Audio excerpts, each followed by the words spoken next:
Good morning, welcome. We'll get started here in just a few minutes. Good morning.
Okay, I think we're going to get started in the interest of time.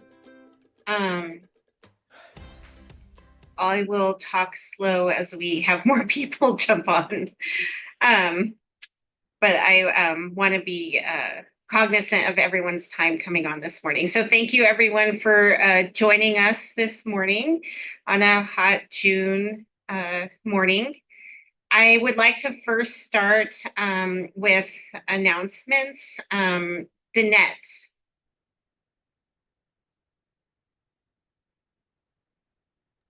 Good morning, everybody. Thank you. Very quickly, we have next Friday, June 21st, we are having the inaugural BurnCo Thrive Summit. And this is a part of the 100% community that Albuquerque Public Schools and Bernalillo County, the city of Albuquerque are partnering with some of our state legislators to really bring people together and talk about the areas that we have in our community where there might be challenges and that we need to look at how we can better support our nonprofits and our community members in thriving and surviving. So please, I'll put in the chat the registration link, but we hope you can join us for part of the time or all of the time would be fantastic. I think it'll be interesting in the beginning of a conversation to deepen our relationship with community as government in particular. Thank you. Thank you so much, Danette. I also would like to let everybody know that we do not have a board meeting in July, but we will reconvene on August 8th, and that will be at Bonifacio as an in-person meeting. And it's going to have the public board meeting, which will be our regular time, 8:45 to 9:45. And then we're going to have a 2-hour workshop for all board members following that meeting.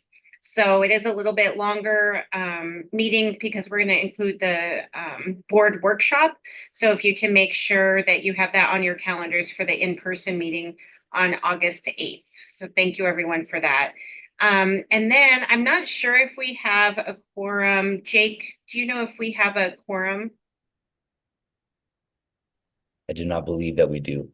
Okay, I didn't think so. So I'm gonna skip the approval of agenda and minutes for the voting part of having a quorum.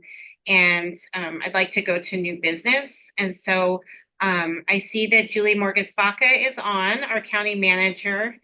And we'd like to give a big thank you to you. And I wish we could have worked longer together. And I really appreciate all of the work that you've done for community schools and your support of the development of community schools since the inception of the ABC's Community School Partnership Joint Powers Agreement in 2007. So we're very excited for you and congratulate you on your retirement and wish you all the best. And are there any board members that would like to give any comments? Danette. Yeah, I would just love to say thank you. Way back in 2006, when we started this conversation around ABC, I was working at the YMCA doing teen programs. Seems like a lifetime ago. And Julie really spearheaded things for the county and worked really deeply with the city of Albuquerque to draft the joint powers, to move us along in a place where we put people above, above all else to do this work. And at that time, we had, off and on some community school investments across our county and mostly within APS, like after school time. And had we not done that, we would not be here today. The Joint Powers Agreement is what keeps us at the table. It's what helps us really guide our thinking, no matter what type of politics or what type of contexts are happening, that we put this work forward and first. And I also just want to say, we get more inquiries today through ABC about how do we, about from other organizations, other towns around how do you do a joint powers agreement? What can we put in here? How do we get all these people to the table? And right now, the latest is Taos County.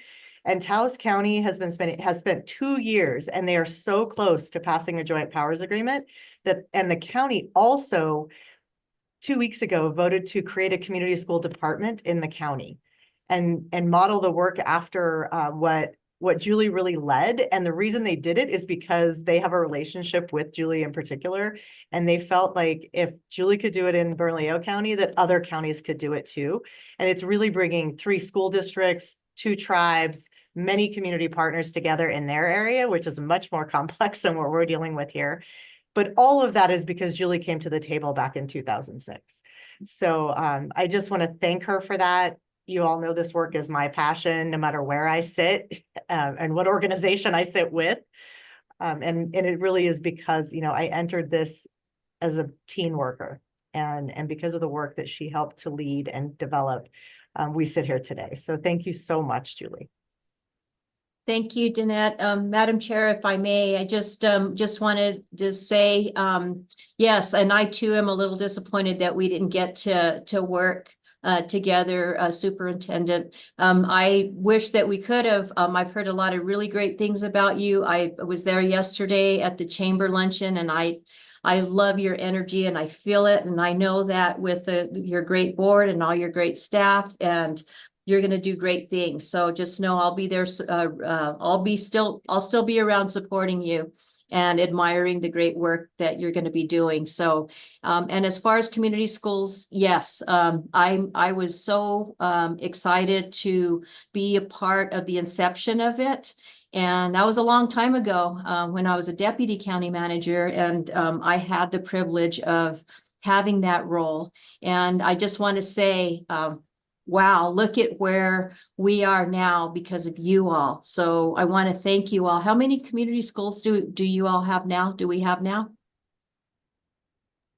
76 in the entirety of Bernalillo County and the network, both traditional schools and APS and state charters. So that's amazing. That's amazing. And so that's just a tribute to all of you and your great work and, your belief in community schools and, you know, the love for your community and our children and families in the community. So thank you all for everything that you've done, and thank you for giving me an opportunity to be a part of that. I'm really grateful for it.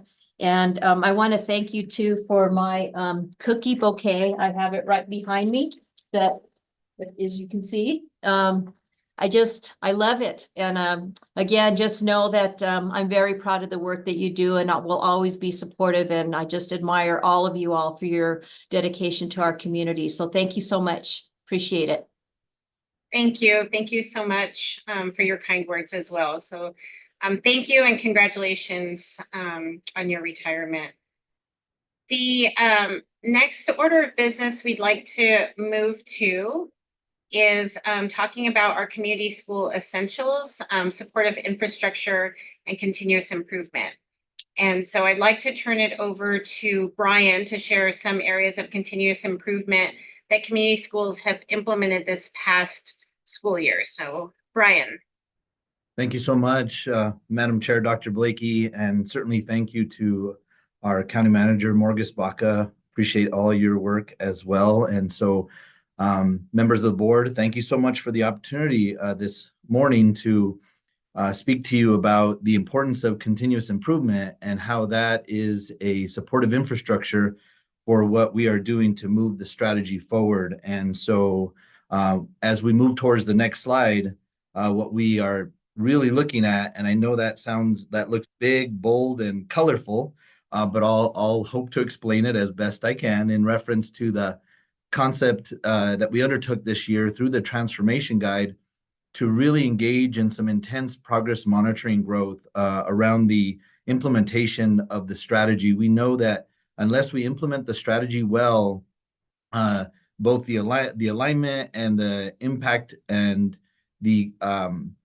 sustainability will not take place. And so as you look at these bars that I'll try to interpret a little bit, one being the November progress monitoring, and then the one on the top right being the June progress monitoring. Of course, the name of the game is to get as much green as we possibly can. And so this formulates our baseline for the future. Moving forward, one of the things we're focused on are the first couple of bars, one being the intentional collaborative leadership between the coordinator and the principal in meeting weekly, seeing that moved just a tad from November to June. And then, of course, the centerpiece of our strategy with the Community School Council being the second bar and seeing how that's fluctuating as well. And then as you move through the rest of this progress monitoring, it ranges from some alignment pieces all the way to executing the strategy, including root causes, interventions, asset mapping, and those kinds of things. And so we do believe this sets us up for next year in reference to this being our first year and being a little bit mechanical about our work and really getting a sense of how we're doing it foundationally and how we can move towards the quality and the depth of the work moving forward. And so I'll stand for any questions regarding this progress monitoring, but I feel like it's a great baseline for us to move forward into the future. Madam Chair. Great, thank you. Are there any questions?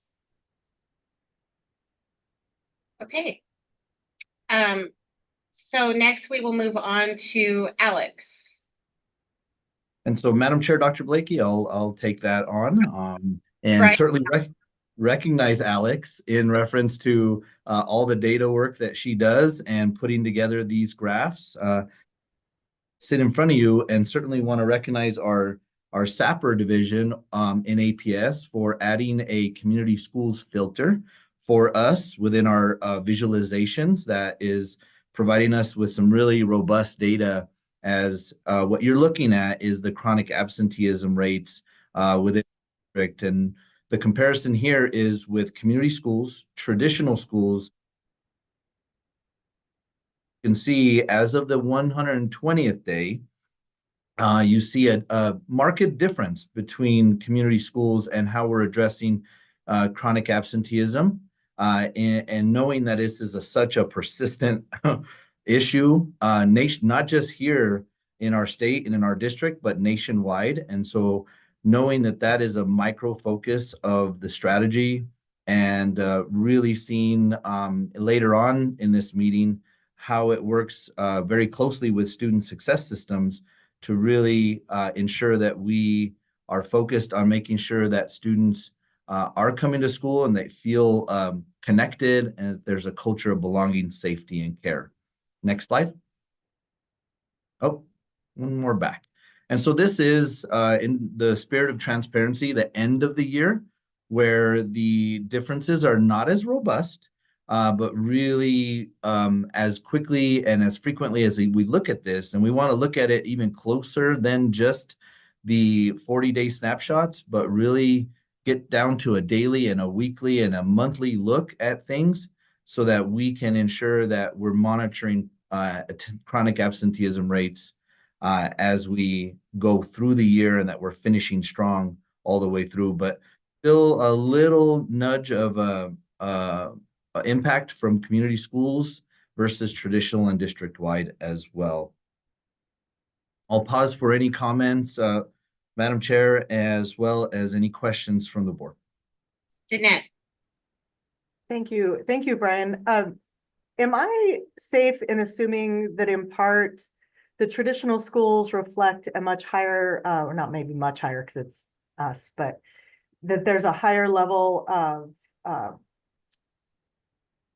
income in the neighborhoods where we have less community schools? That the community school graph reflects possibly higher levels of free and reduced lunch or Title I qualifying schools?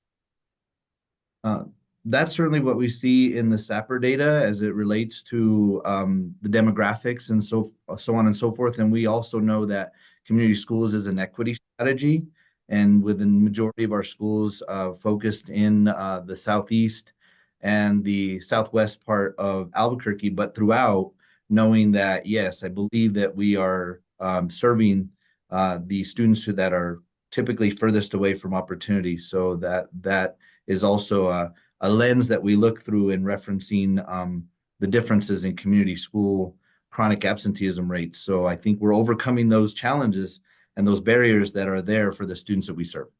No, that's great. Thank you. And thank you, Alex, for getting this data together. And SAPR. Woohoo! Is there any other questions? I'll just jump in because I always have to jump in. I just, about the absentee work that's going on. I mean, I think what's clear is that kids who live in poverty are sicker. They have more family crises. There's less flexibility on the part of parents for staying home with other family members. There's this whole realm of things that impact absenteeism. And the thing that's so significant, I think, about the work that community schools do is that they don't look at families as just one monolith. They're really able to look at families with the individual issues and the specific things that confront our children and families for absenteeism. And so I am not surprised and very pleased to see the kind of progress that gets made, but it's because they look at individual issues and not just one massive thing that we can make the impact that's made. So thank you. That's really good work. Thank you. Anybody else? Okay, go ahead, Brian. Thank you, Madam Chair Blakey. This gives you just maybe a little more granular information in reference to some of the schools that we look through in the SAPR filter in regards to chronic absenteeism rates from last year to this year. This is the 120th day, so we'll qualify it as such, but it does show that there are some schools in particular, and these aren't the only ones, but just a sampling of the schools that have made an impact from last year to this year in regards to chronic absenteeism. And then the next slide gives you some strategies in reference to schools that really focused on doing some attendance blitzes and celebrating high attending students, looking at out of school time offerings that really become that hook to make sure they come to school during the day because they're waiting for something after school. You know, certainly the Genius Hour piece mentioned as we think about out of school time and enrichment and extended learning. You look at some listening sessions, the student voice that's apparent in the student council, the growth of after school clubs, and even the family engagement nights to encourage relationship building on campus, because we know that when families and students feel connected, you see students coming to school and that absence rate dropping. And then also those barriers and those challenges that Board Member Peterson talks about in reference to what our families face. So a clothing bank that really keeps students not thinking, okay, I don't have the clothes to come to school, being able to provide those to them. Homework diners, really seeing how that supports our families, keeps them connected, the support network that's there, the dialogue that takes place in the homework diners. And then just really the education of students and families. Sometimes families, when a student misses here and there and another couple days there and a couple days, sometimes they don't see the total picture of like, oh my gosh, I didn't know they missed 18 days.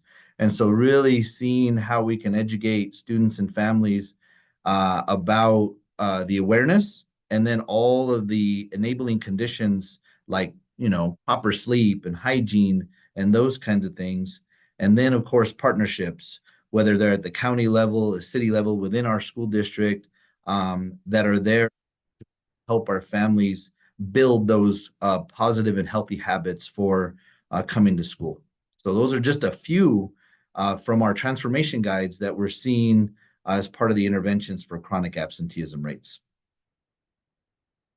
Any questions at this point regarding these strategies? Madam Chair? Any other questions or comments? Okay. Ryan. Sorry. No, go ahead. We didn't plan it this way, guys. So I apologize for you all getting tired of me. But certainly this is worth mentioning as you know, we had some comments regarding the impact of this joint powers agreement and the longstanding progression of community schools in Albuquerque, and certainly standing on the shoulders of giants. Many of you on this call, Mr. Mark Garcia and myself had the privilege and the honor of going to the White House earlier last month. And so, you know, thank you to our board chair, Dr. Blakey, for giving both of us that opportunity to attend, because it certainly gave us an opportunity and a platform to talk about our collective work, what we are doing, all of us together. And so as one of 4 school districts participating on the panel, you know, wanting to learn from each other as well, we went through a good, strong day of learning. The intent of our message was how we are establishing the enabling conditions that are taking place in our district and our network, and our focus particularly on the tandem of student success systems combined with community schools and how they are each leveraging each other. And so we also talked about the multi-layered nature of our efforts and the leadership of our board and our superintendent to establish clear goals, guardrails, and strategic priorities. So that was the first piece. And then really taking a look at the fact that we want to create a focus to change adult behavior to improve student outcomes through alignment, coherence, and integration, knowing that there's not this idea that early warning systems or student success systems are separate from community schools, that they are truly together through whether it's integrated systems of support, the culture of belonging, safety, and care, and all of the things that have to come together at each point. And then finally, the supportive infrastructure at the layers above the school that really range from this joint powers agreement that we spoke about and that people were very interested in, as Danette alluded to, and also the state policies that have been established and the state focus on chronic absenteeism and attendance in a non-punitive way, so that there's this real focus on supportive relationships. So we were well received. There were lots of inquiries, lots of folks that were really curious about how we were really pulling it together in a very coherent way. And just want to thank all of you on this call, all of you on the board. This is just, again, a collective effort that is just the beginning of what we're going to continue working on, knowing that the enabling conditions are there for us to continue moving. Madam Chair, Dr. Blakey, any questions from you or the board?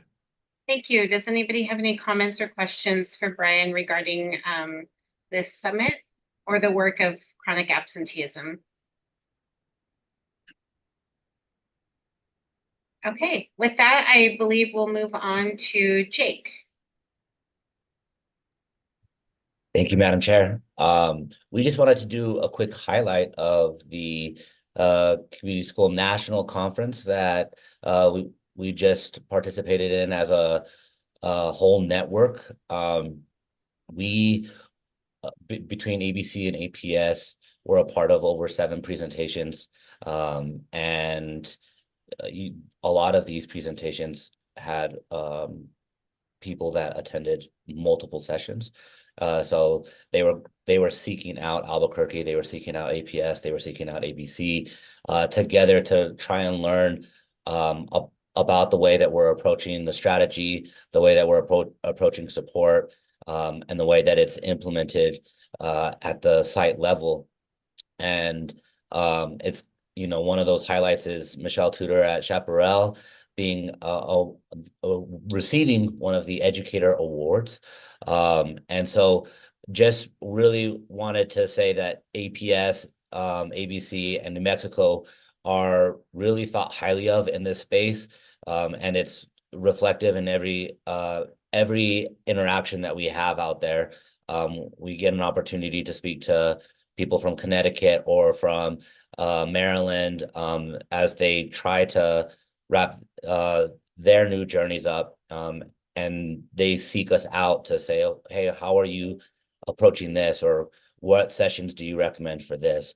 So it just is something that I think we should be proud of as a network, and that we should continue to strive for. I will stand for any questions.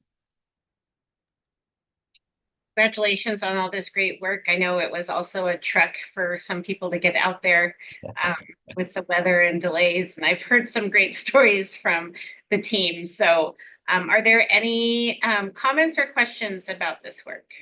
I just want to reiterate that there were 4,500 people at this conference, and it was a highly competitive process to get selected to present.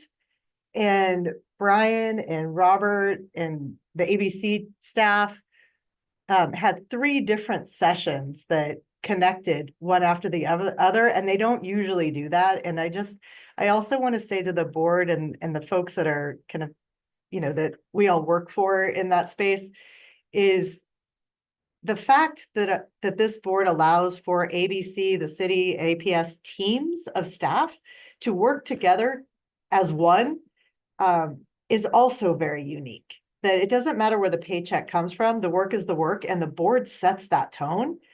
And hopefully we'll hear a little bit about there was a pre-conference with AFT as well.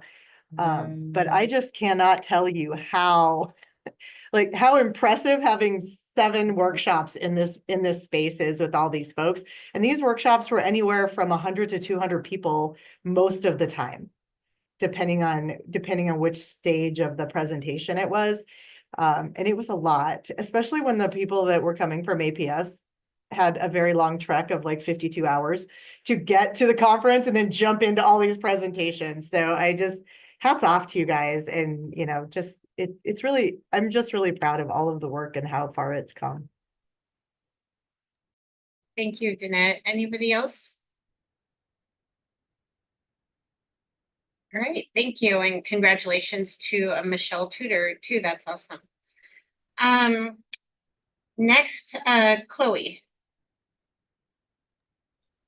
Hi, good morning, everybody. Thank you, Dr. Blakey. So I'm here to talk about, in the spirit of continuous improvement, give you kind of an overview of a couple of the structures that we led this year, professional development structures with the community school coordinators and community school principals. So on this slide, you'll see a bunch of highlights around our huddles. So those are every month we have these, they're network wide, so all of our schools. And it's a great time of learning. And this year, thank you to Brian, kudos to Brian for getting principals. This year is the first year that we had principals at huddles, and it made such a ginormous difference in the collaboration that's taking place between coordinators and principals, which is foundational to the work. We refer to it as the first partnership between a coordinator and a principal. And so it just made such a huge difference this year. We wanted to show you this graph. We always end our huddles with surveys, asking, just a range of questions, but we always ask about how engaged they were.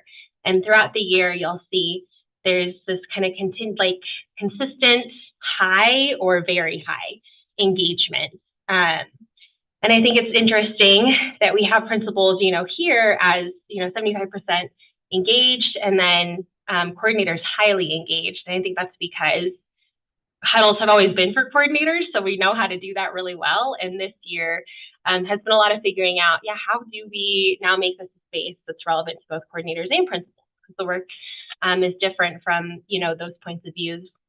But we're really excited that principals were engaged this whole year, very engaged.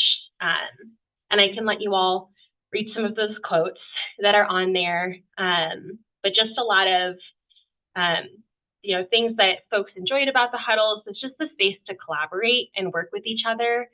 We hear often from principals and coordinators that it is so hard in a school to find concentrated time to just work together, because so much happens at a school and people are always knocking on your door. So this really made a huge difference in giving folks just time to collaborate together about what's going on at their school and how they can better drive the strategy. And something else that we did this year, which is my segue into the next slide, is we really focused on our transformation guide this year. And that was kind of the bulk of what we trained on through our huddles. And so folks really enjoyed that as well, breaking it down step by step. And I'll talk about that next, but I did want to pause for any board member comments or questions. Any questions, comments? Okay, go ahead, Chloe. Cool. So our transformation guide, which Brian was referencing earlier, those big graphs, this was the tool that we introduced this year to really track implementation of the strategy in a really robust way. And with it being our first year, our team learned a lot about how we put this tool together, like what worked really well, what we could improve overall. So a lot of words on the screen here. I'll summarize it for you. We just held focus groups with our coordinators. So 33 schools participated in these focus groups to give us their feedback on the transformation guide. And what we were hoping to learn from our coordinators was, what did you find useful about it? What was challenging about it? And if you can make any changes to it, what changes would you make? And that's, again, all in the spirit of continuous improvement. We know that our tools are never going to be perfect. It's always just better. And so we're in the throes of revisions right now, and we're really pleased that overall folks didn't really want us to change it. It worked really well for them this year. And we did see a difference in folks being able to tell their community school story in a really succinct, cohesive way, in a way that they haven't quite had before, the layout of this guide. And it's a great visual aid. The color coding people really like, and folks have used it for agenda planning, and it's really enhanced collaboration. with the community school council and increasing the capacity of community school councils to more deeply understand what is the community school strategy. And so the main things that we are working on changing right now is just how can we make it more user-friendly and also more useful. And so we're going to add more columns for folks to share more of their story. There's going to be some tweaks to language here and there to make it more accessible to general folks, folks on a council. But for the most part, this is staying the same because folks found a lot of success with it this year. So that is the transformation guide and kind of our process of evaluation and, continuously improving how we do things at ABC. Does anybody have any questions or comments for Chloe? This is great work, so thank you for sharing it. Any comments or questions? Okay. Before we go to the next item, I do want to take a moment to affirm that we have a quorum at this point. So I'd like to go back up to item number 3 on the agenda to, even though we're almost through the agenda, if we have approval of the agenda. Can I get a motion in a second? I'll move to approve. Thank you, Barbara. In a second? I'll second. Thank you. I can't tell who that was. Ellen. It's Ellen. Okay, sorry, I can't see all the pictures. So thank you, Ellen. And anybody in agreement? Aye. Okay, I see eyes and thumbs. Anybody opposed? Okay, and moving to approval of the minutes from our last meeting. These are the May minutes. Can I get a motion to approve the May minutes? moved. So moved. Oh, sorry. Okay, No, you're good. I think Marjorie just moved to approve the minutes. And do we have a second? Barbara seconded. I'll second. Thank you, Barbara. And all in favor? Anyone opposed? Great, thank you. So we have approval of the agenda and the minutes. And with that, I'd like to go back to the agenda to community school bright spots and key practices in action. Jake. Thank you, Madam Chair. As always, we like to reflect on how we continue to practice the strategy and all assets of the way that we do the work. And so we really wanted to highlight the blending and braiding of funding to help with the expanded and enriched learning opportunities in reference to the funding provided by the City of Albuquerque through the out of school time activities funding that they provide. So we have a couple of presentations that we wanted to highlight today. The first is going to be from Gloria Faber in regards to the, to Lori Lehman in regards to esports. Lori? Thank you. Thank you, Dr. Blakey, members of the board, and ABC Community Schools for allowing me to give you a few minutes of my thoughts on esports. So 6 years ago, Dr. Richard Bowman and I began a journey by bringing esports to EPS students. Along the way, we built a program with about 1,000 students in 10 elementary, 15 middle and K-8, and 16 high schools. This year, we added a high school esports curriculum, and a middle school curriculum was just approved for the fall. Now, this is called Scholastic Esports, and it is a beautiful integration of competitive gaming and education. Now students are engaged and able to blend academics, the development of 21st century skills, and digital citizenship, all while following their passion for gaming in an inclusive environment. There's one student I want to talk about by the name of Rylan Chavez, an esports student who just received a full ride scholarship to attend USC, where she will study cybersecurity. But esports is so much more. Esports builds confidence, provides a space where students feel safe, where they can make friends. These are students who were not involved in activities traditionally or sports. These were students who, before esports came to APS, 64% felt disconnected. After joining, 95% reported feeling connected to their schools. This is huge. They began making friends, reported improved grades in attendance, and a feeling of school pride. The social, emotional benefits are awesome. Thank you so much for helping us continue this amazing journey as APS Esports remains dedicated to sustainable growth as we engage, educate, and inform students, parents, and the community about its many positive benefits. Open for questions. Thank you, Lori. Are there any questions about esports? Great, thank you so much. Go ahead, Jake. So as I mentioned, Gloria Favor will be speaking a little bit now on the middle school soccer league. Good morning, everyone, Madam Chair and Board. Thank you for allowing me to speak a little bit about our program. I first want to say that I am completely impressed by ABC Community Schools and the work that everyone does on behalf of the students in our community. So thank you for what you're doing. And I support a lot of things that, other than just soccer, in esports and also esports. I think it's fabulous that kids have a variety of options to choose from. New Mexico Youth Soccer Association is a state governing organization. We serve 20,000 youth soccer players across the state.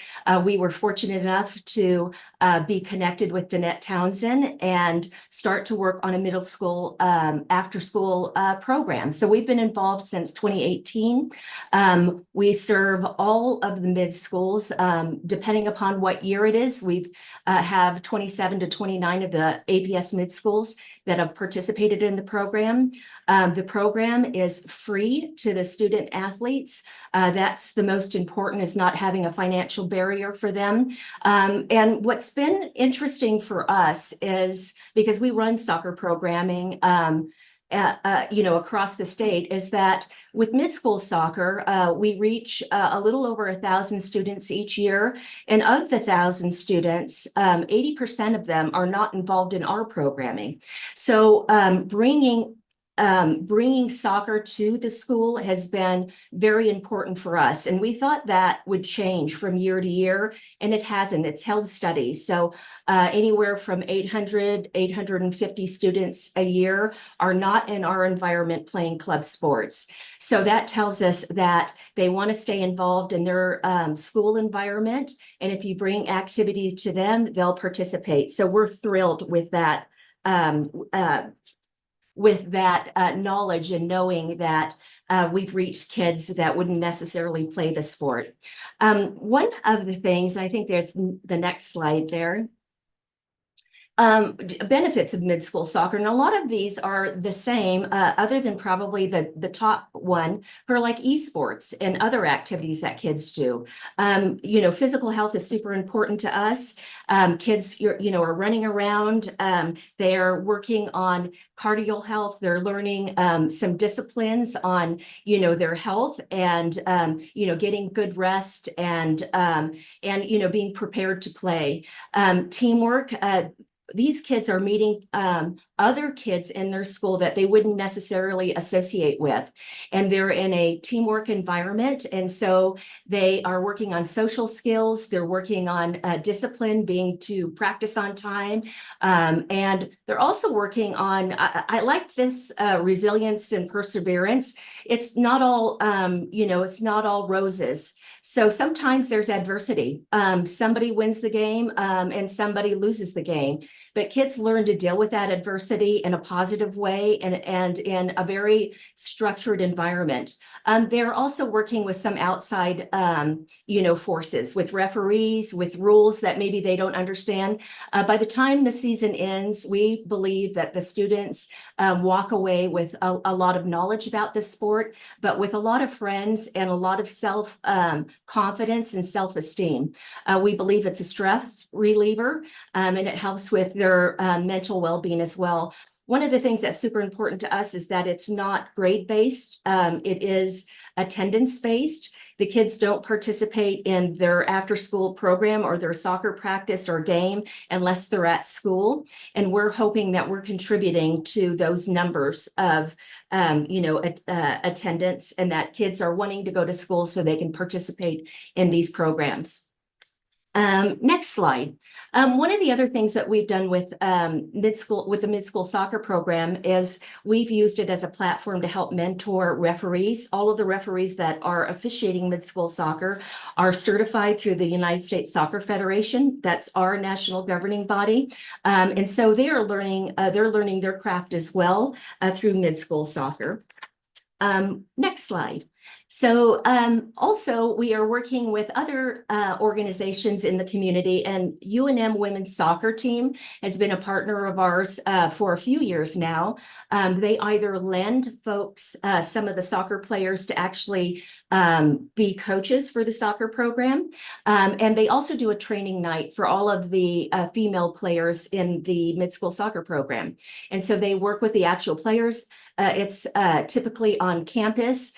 These mid-school students, sometimes that's the first time they've ever been, at UNM or on campus, but they get to work with the athletes there, and the senior staff that coaches the women's soccer team are there to help promote all of the things that are important. And I don't know if you follow the Lady Lobos, but they typically have a very high GPA. They're always recognized nationally for their scholastics, what they're doing inside the classroom and outside of the classroom. So we love partnering with them. Next slide is just some things that we love and we celebrate. I saw that Truman was on there as far as attendance goes. Truman was our mid-school boys champion this year. They've been great kids. They worked with us and also with the school on the Schools Out program with New Mexico United this year. They went out and they were the High Five Tunnel group. I was on the phone yesterday with New Mexico United, and they said all of the students, the John Adams kids that won the Sportsmanship Award, they actually were ball managers at the games. They were completely impressed with these mid-school students and asked about meeting again to partner going forward in a more in-depth way. Next slide. I just want to give everyone thank you because it really does take a whole group and a village, so to speak. The players, the coaches, the athletic directors, principals, and all of the folks that we work with at ABC Community Schools. Just want to say thank you for allowing us to be part of after-school programming. We hope to continue doing that. And we are really grateful to know and be a part of what you're doing. It seems to me that you're really forging a great program, not only in New Mexico, but nationally, and being nationally recognized. I love that. I love that New Mexico is on the map when it comes to working with kids. So thank you. I'll take any questions about the mid-school program. Thank you. Do we have any questions about the middle school program? I think it's great I know our middle schoolers need a lot to do, and we don't have a lot of options, so I really appreciate the work on this. Are there any questions or comments? Thank you. So thank you. Thank you to both Gloria and Lori for sharing that great work you're doing with students. Thanks. Next, we'd like to go to Jake again to talk about our community connected classroom. Yeah, thank you again, Madam Chair. I just want to, before I hand this off to Ellen and Sonia, I wanted to just highlight, this Lead and Learn was a part of the Congressional Directive Spending Award that we received from Senator Heinrich. And we have really, worked together with the union, with the district, to utilize that award to invest in teachers. And this experience that Ellen and Sonia are about to speak on really just was wonderful, and I'm excited to hear more. Alan? Well, I think we talked at a previous meeting about how important it is that community schools is part of schooling with our teachers and our principals, that it's not like siloed next to what we do in the classroom, but it really is a strategy that's a whole school strategy. And the lead and learns that Sonia and others orchestrated with the teachers is a huge part of that. And so what they did is they created their experience as teachers in community schools and the way it's integrated into their schooling. They represented it as art. And you can see that there was this wonderful art show. And one of the things that I noticed, if you had told me as a classroom teacher, represent your experience in something artistic, I probably would have rolled my eyes and not been real enthusiastic. These teachers were amazing, and the artwork that they produced and the way it represented their school community and their work as community school participants and as a strategy, it was really inspiring. And I don't know, Sonia, what else should I say? What should you say? Well, I think one of the most exciting things was that the teachers were super excited to share their experiences after doing some research, reading some theory, some practice, and then given the opportunity to create something that really represented them. And each one was totally different. Some of the teachers created their artful representation with their class.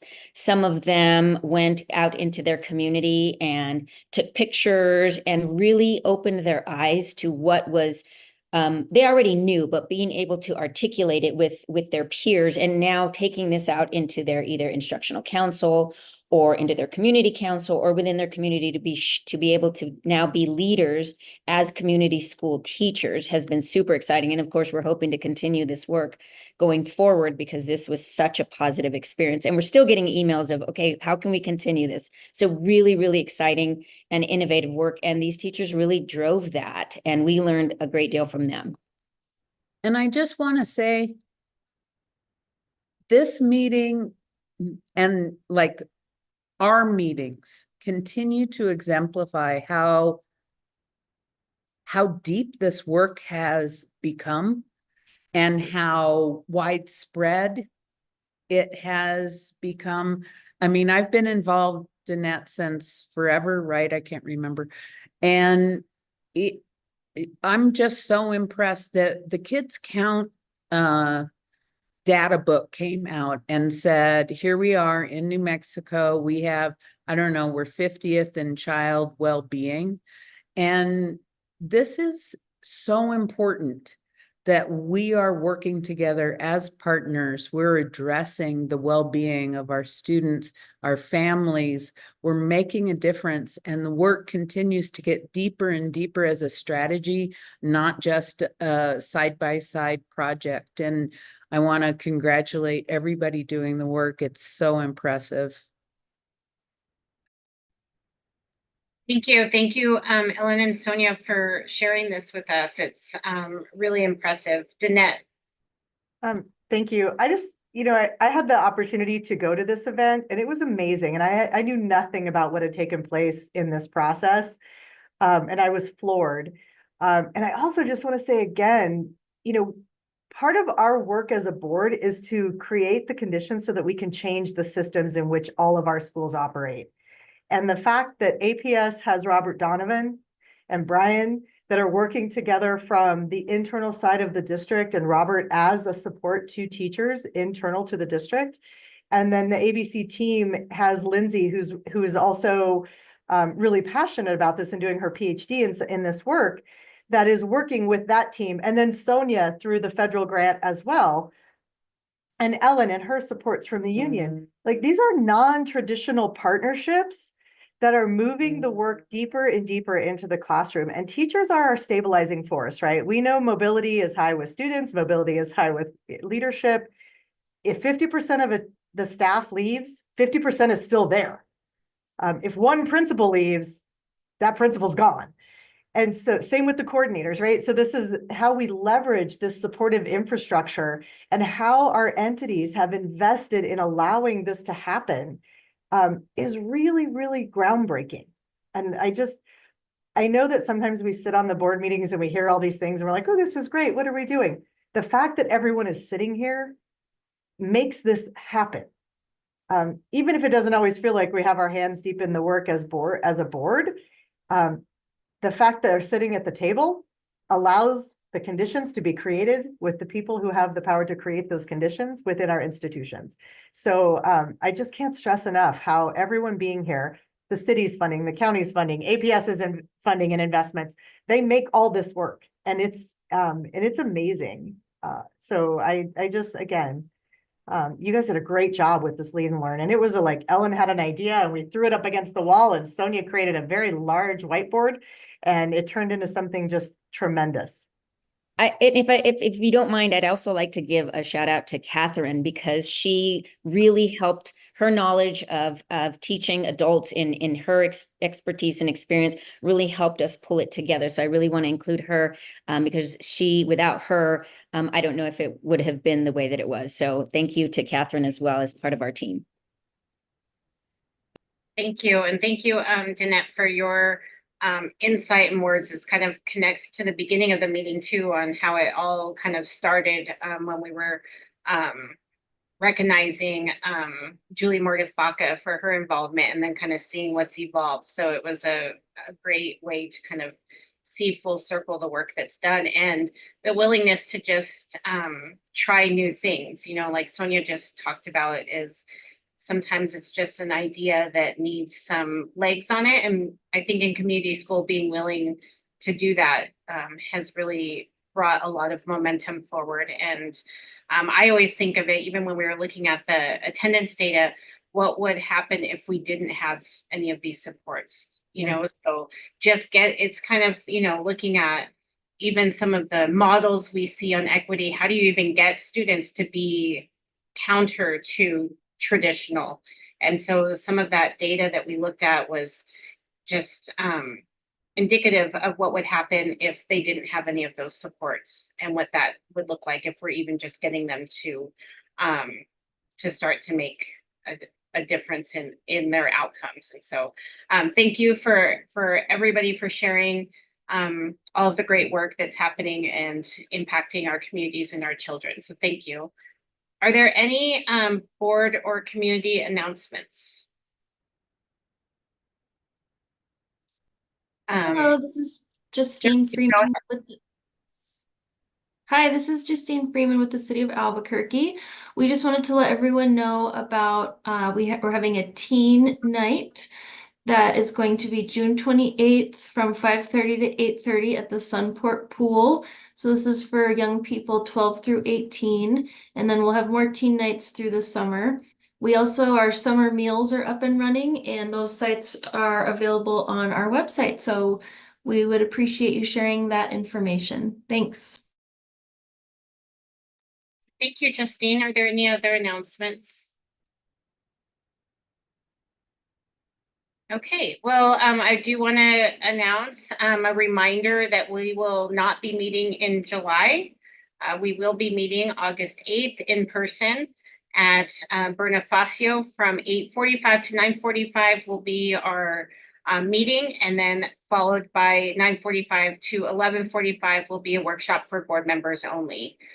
So hopefully that works with everybody's calendar. Those of you on the board, if you have any scheduling issues, if you could please reach out to myself or Deanna or Jake, and we can make sure that we have people able to attend that workshop in August. Okay. So thank you, everybody, for your time and sharing the great work. It's always uplifting to see everything. And so thank you again for your commitment to our communities and our kids, and we will see you August 8th.